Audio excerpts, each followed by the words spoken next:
Bonjour, bonsoir la famille. J'espère que bien vous allez bien. J'espère que ça va bien. On est ensemble à Zobatina.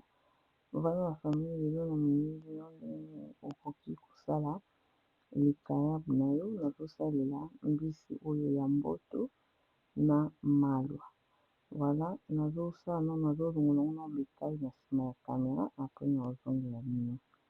Voilà la famille, awa nalongoli bitail na nga na nsima ya caméra parce que ezalaka vraiment mbisi ya mboto ezalaka vraiment na bitail ebele, donc nalongoli na nsima ya caméra mpo etia video molai te. Voilà, après sikoyo nde nalongoli nasisi kolongola baekai na mbisi na nga na kobanda sikoyo kopasola yango tolanda image. I know you told your friend you're not okay, and tell me what's wrong and why you never. naopasola boremarke naopasola yango na ndenge ya libumu te, naopasola yango na ndenge ya mokongo. Voilà, awa nabimi nango na libanda epi naosalela mbeli ya monene wana mpo efasite nga kokata motu mpo motu nango eza mwa makasi. Voilà.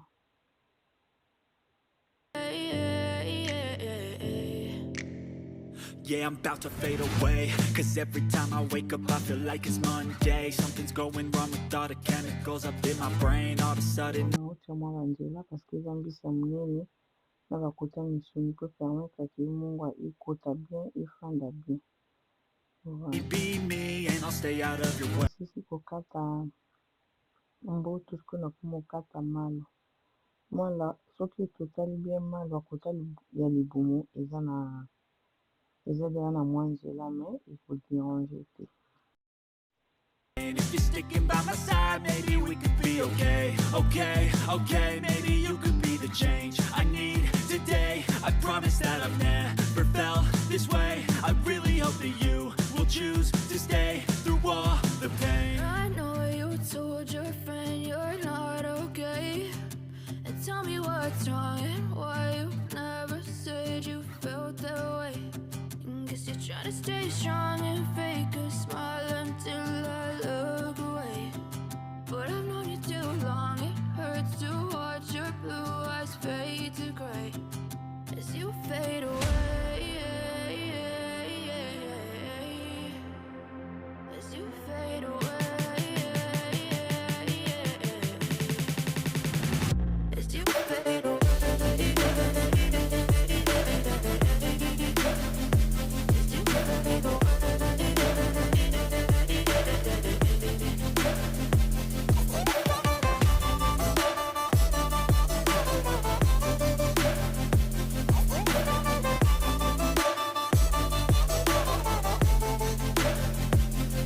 I need help, I'm going through hell. I fake like I'm fine, but I know you can't tell. Like nothing I felt, my mind overwhelms. I think that I'm broken, but I hope you can't help. I know I'm not perfect, but some days Voilà, wana tosisi kopasola bambisi na biso nalongoli basalite apres nasokoli yango deya na pase yango sikoyo awa eloko nalingi nasala.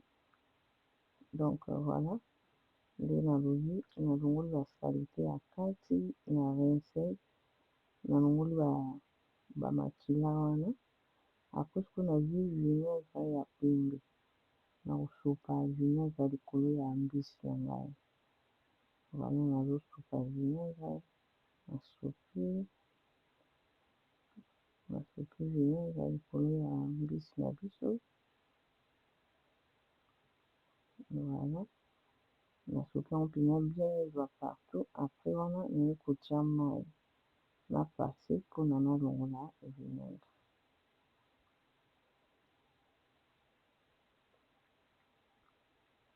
Voilà, tozoningisa yango toujours wana vinaigre wana eza na kati tosangisi na mai.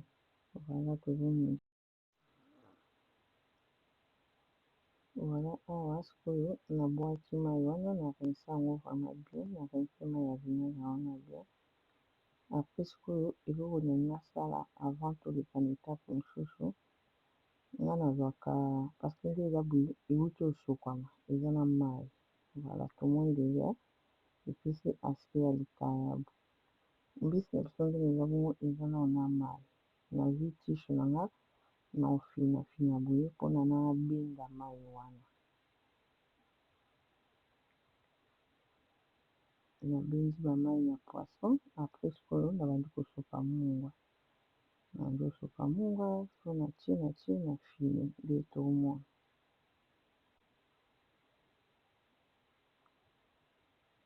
Donc secret ya kosala likayabu esengaka ozala na mungwa ebele, ça dépend ya quantité ya makayabu ozosala mais il faut vraiment ozala na mungwa. Voilà tozo continue kotia voilà tozotia mungwa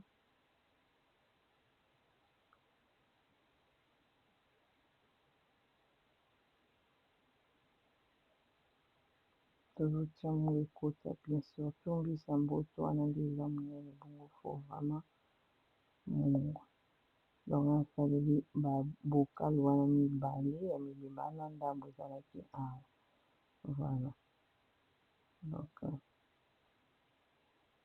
esenga pena mungwa wana naotya mpona asasireki mungwa na ngai ekoti très bien na kati ya mbisi parce que mungwa wana nde ekosala mbisi na yango ekangama ekóma na forme ya likayabu pe epola te na banombre de jour oyo okotika yango. Voilà awa nafiniki na kotika yango boye pendant 3 jours ou 4 jours. Voilà la famille. Awa sikoyo après 2 jours ya mbisi na biso kofanda na tomoni yango mungwa ndenge ebimisi mai ebele. Nga nasalaka nabwakaka mai oyo mpona nabakisa mungwa mosusu ali na otika yango lisusu après 3e jour ou bien 4e jour nde na obimisa yango libanda na moi. Voilà naobwaka mai oyo après naozongela bino. nabwaki mai wana na continue na kotia mungwa naotie mungwa boye nazotia ko mungwa lisusu donc nde nabai mungwa eza très important po ekosala makayabu na epola te. Voilà awa sikoyo après 4 jours parce que 3e jour moi mpe ezalai nango te après 4 jours nabimisi sikoyo makayabu na nga libanda donc ntango esala 3e jour moi ezalai te après 4 jours nabimisi makayabu na nga libanda nga nafinika yango file boye mpona koevite eza biloko ya kolia kotika yango kaka bongo te po bainsecte surtout na ete toyebi bainsecte banjinji etu bafandelaka. Voilà nga nafinika yango boye po ezala toujours bien. Voilà la famille awa makayabu na biso ekauki très bien comme tomoni oyo eza likayabu ya malwa oyo wana eza likayabu ya mboto. Voilà la famille asiko tokomi kokata likayabu donc likayabu so olia yango eza na goût ya likayabu ya kisangani oyo tobenga so makayabu ya bakongo ya sika. La famille so oza na possibilité somba mbisi na yo sala makayabu na yo ozala te na besoin oyo bati nzelo likayabu ya kongo ya sika eza vraiment na goût ya likayabu ya kongo ya sika. Merci beaucoup résultat na biso yango nzambe na lola apambola bino aimer partager commenter. Voilà merci beaucoup wana tokutani na mbala ya nsima. Bye bye.